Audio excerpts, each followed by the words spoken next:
आज हम एक ऐसी शख्सियत के बचपन में झांकने वाले हैं जिनकी जिंदगी हम सब के लिए एक प्रेरणा है। जी हाँ, हम बात कर रहे हैं भारत के एक भविष्य के राष्ट्रपति और महान वैज्ञानिक की। और देखेंगे कि वो कौन से शुरुआती साल थे जिन्होंने एपीजे अब्दुल कलाम को वो बनाया जो वो थे। ये एक ऐसा सवाल है ना, जो हम सब कभी ना कभी सोचते हैं। क्या ये हमारा परिवार है, हमारी पढ़ाई लिखाई है, या फिर हमारे आसपास का समाज? आखिर वो क्या चीज़ है जो हमारी किस्मत तय करती है?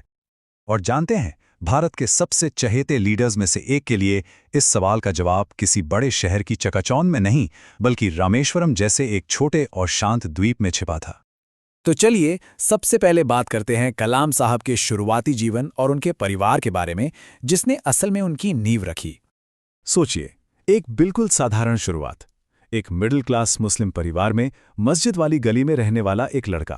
कोई तामझाम नहीं, कोई खास प्रिविलेज नहीं, बस एक सुरक्षित और प्यार भरा माहौल था जहां उनकी हर जरूरत, चाहे वो खाने पीने की हो या इमोशनल सपोर्ट की, पूरी होती थी। और इसी सादे से माहौल में उनके कैरेक्टर की, उनके चरित्र की नींव पड़ी। और ये नींव सीधे सीधे उनके माता पिता से मिली वैल्यूज पर टिकी थी। उनके माता पिता, आप कह सकते हैं कि उनके व्यक्तित्व के दो सबसे मजबूत पिलर थे। पिता से उन्हें विरासत में मिली ईमानदारी और सेल्फ डिसिप्लिन, और माँ से मिली अच्छाई में अटूट विश्वास और एक गहरी सच्ची दयालुता।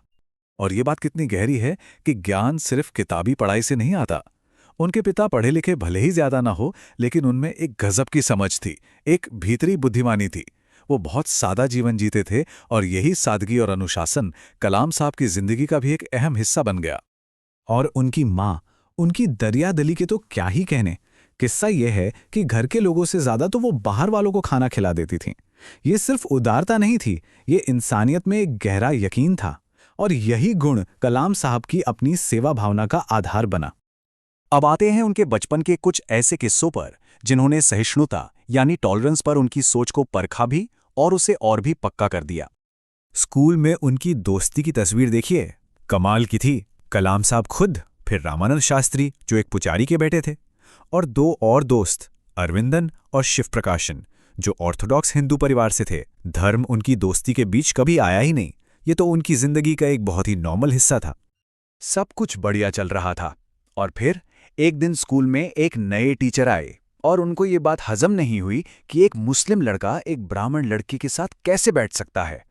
पहली बार सामाजिक भेदभाव की कड़वी सच्चाई उनके सामने आई।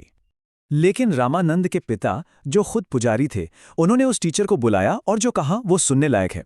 उन्होंने साफ साफ कहा, इन मासूम बच्चों के दिमाग में सामाजिक भेदभाव और नफरत का जहर मत घोलो। उन्होंने टीचर को या तो माफी मांगने या स्कूल छोड़ने को कह दिया। यह एक ऐसा पल था जिसने दिखाया कि उस समुदाय के बड़े अपने मूल्यों की रक्षा करना जानते थे। ये तो एक सबक था।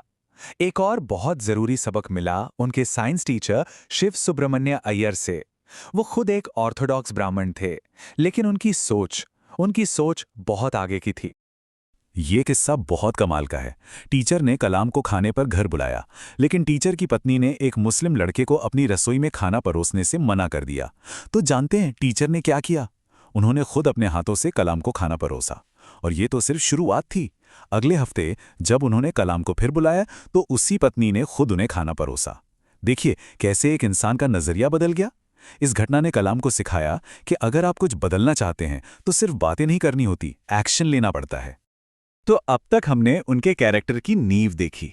अब कहानी उस मोड़ पर आती है जहां वो नन्हा लड़का अपने पंख फैलाने की तैयारी कर रहा था, मतलब आजादी और अपने सपनों की तरफ पहला कदम बढ़ा रहा था।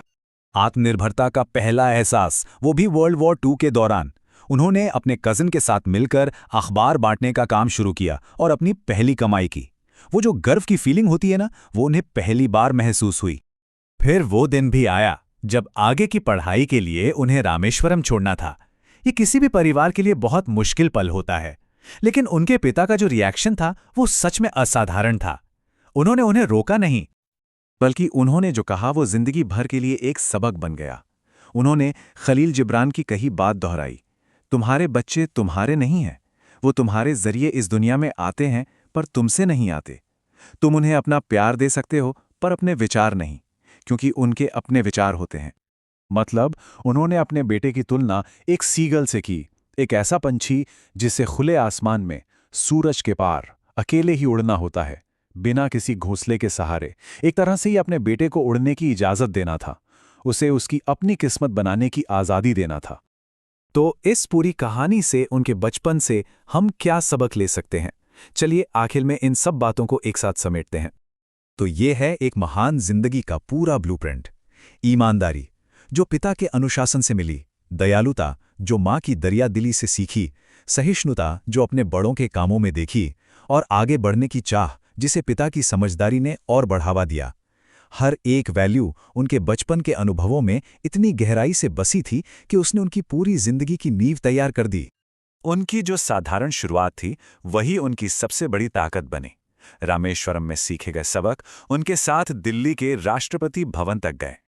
और ये कहानी हमें एक बहुत ही गहरे सवाल के साथ छोड़ जाती है कि आखिर किसी का बचपन उसे सबसे ज़रूरी क्या सिखा सकता है। कलाम साहब की ज़िंदगी ये दिखाती है कि हमारी जड़ें, हमारी नींव कितनी मायने रखती है, और बचपन में सीखे गए सबक ज़िंदगी भर हमारा साथ देते हैं।